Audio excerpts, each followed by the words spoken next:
আসিফের পদত্যাগ নিয়ে গুঞ্জন উঠেছে, শত কোটি টাকার দুর্নীতি ফাঁস। আসিফের বিরুদ্ধে যেসব ব্যবস্থা নেওয়া হবে, আপনারা সংবাদপত্রটি শুনবেন এবং পর্যালোচনা করে আপনাদের মতবাদ জানাবেন। সংবাদপত্র সংগ্রহ করা হয়েছে জীবনের কথা থেকে। সাথেই থাকুন।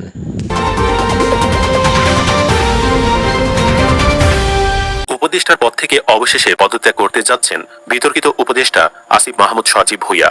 তফসিল ঘোষণার আগেই সরকারের উপদেষ্টার পদ থেকে সরে যাবেন বলে জানিয়েছেন তিনি। যদিও অনেকে বলেছেন, উপদেষ্টা আসিফ মাহমুদের বিরুদ্ধে যত অভিযোগ পাওয়া যাচ্ছে, আর কোনো ছাত্র প্রতিনিধির বিরুদ্ধে এত অভিযোগ নেই। আসিফ মাহমুদের যদি ন্যূনতম নৈতিকতা থাকতো, তাহলে সে অনেক আগে পদত্যাগ করত। আমাদের আজকের ভিডিওতে আলোচনা করব আসিফের সমস্ত অপকর্ম নিয়ে। তার বিরুদ্ধে ওঠা সমস্ত অভিযোগ সম্পর্কে বিস্তারিত জানতে ভিডিওটি না টেনে শেষ পর্যন্ত দেখতে থাকুন। নাম্বার 1, এপিএস মোয়াজ্জেম হোসেনের দুর্নীতি। উপদেষ্টা হবার 6 মাস না ঘুরতেই চরম এক বিতর্কে জড়িয়ে পড়েন আসিফ। স্থানীয় সরকার উপদেষ্টা আসিফ মাহমুদের সাবেক ব্যক্তিগত সহকারী মোয়াজ্জেম হোসেনের বিদেশ যাত্রায় নিষেধাজ্ঞা আরোপ ও তার জাতীয় পরিচয়পত্র ব্লক করার সিদ্ধান্ত নেয় দুর্নীতি দমন কমিশন। দুর্নীতি দমন কমিশন জানায়, মোয়াজ্জেম হোসেন তার দায়িত্ব পালনকালে প্রভাব খাটিয়ে তদবির ও টেন্ডার সংক্রান্ত নানা অনিয়মের মাধ্যমে বিপুল পরিমাণ অর্থ সম্পদ গড়ে তুলেছেন বলে অভিযোগ রয়েছে, যার পরিমাণ শত কোটি টাকারও বেশি। অনেকে সে সময় বলাবলি করেছিল, আসিফ নিজেও এই দুর্নীতির মধ্যে জড়িত থাকতে পারেন।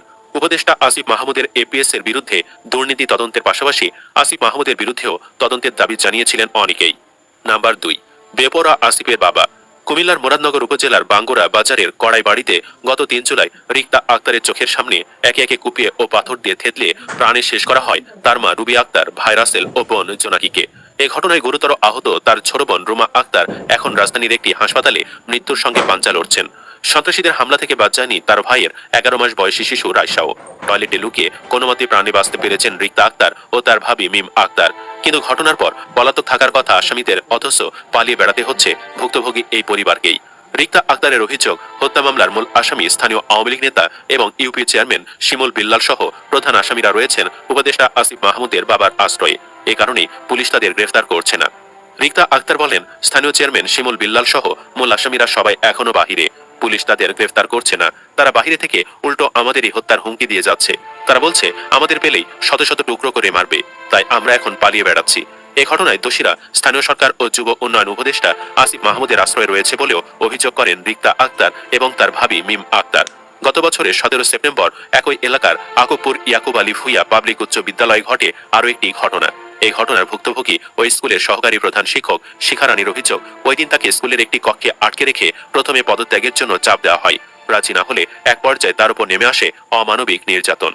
দীর্ঘ 6 ঘন্টারও বেশি সময় ধরে ওই কক্ষে অবরুদ্ধ করে রেখে বিবস্ত্র করেও চালানো হয় নির্যাতন। পরে তাকে স্কুল থেকে বের করে ঘোরানো হয় গ্রামের প্রধান সড়কগুলোতে, যার ভিডিও ছড়িয়ে পড়ে সামাজিক যোগাযোগ মাধ্যমে। সেই ভিডিওতে শিখা রানীকে হেনস্থাকারীদের দলে উপদেষ্টা আসিফ মাহমুদের বাবা ওই স্কুলেরই প্রধান শিক্ষক বিল্লাল হোসেনকেও দেখা যায়।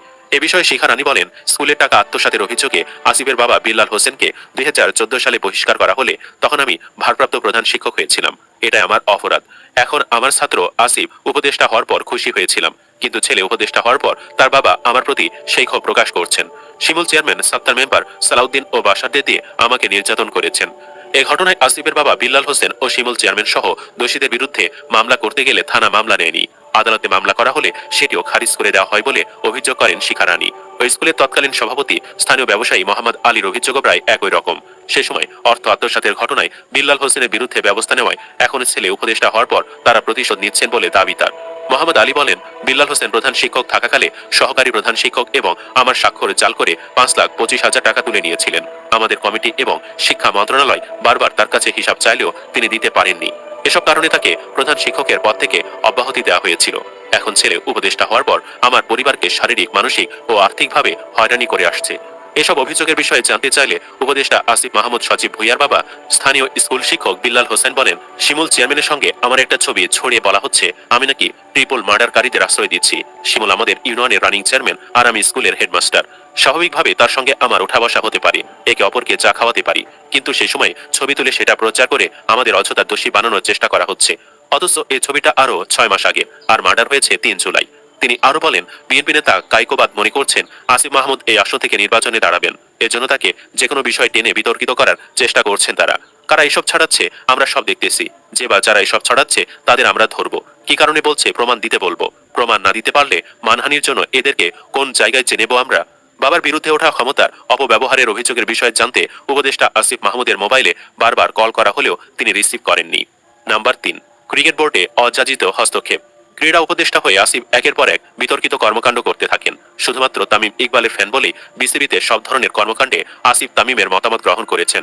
অথচ বিসিবিতে অনেক সিনিয়র কর্মকর্তারা ছিলেন আসিফকে পরামর্শ দেওয়ার জন্য, কিন্তু আসিফের কারণে কোন রকম পদ পদবিতে না থেকেও তামিম ইকবাল হয়ে ওঠেন বিসিবির প্রভাবশালী নেতা। এই তামিমের চক্রান্তে সাকিব খেলতে পারেননি নিজের শেষ ম্যাচটিও। নাম্বার 4, আসিফ নিজেও দুর্নীতিগ্রস্ত। শুধু আসিফের বাবা কিংবা আসিফের এপিএস নন, আসিফের বিরুদ্ধে অভিযোগ উঠেছে দুর্নীতির।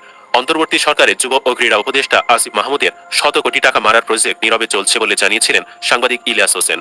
স্ট্যাটাসে সাংবাদিক ইলিয়াস হোসেন লিখেন, আসিফ নজরুলের চালা আসিফ মাহমুদের শত কোটি টাকা মারার প্রজেক্ট নীরবে চলছে। একটি বাসায় বসে ঢাকা উত্তরের 129টি ওয়ার্ড স্থানীয় প্রশাসকের ইন্টারভিউ নিচ্ছেন নাগরিক পার্টির যুগ্ম সদস্য সচিব আলাউদ্দিন মোহাম্মদ। মহাখালী ডিও এইচএস এর 31 নম্বর রোডের 469 নম্বর বাসার তৃতীয় তলায় চলছে রমরমা এই বাণিজ্য।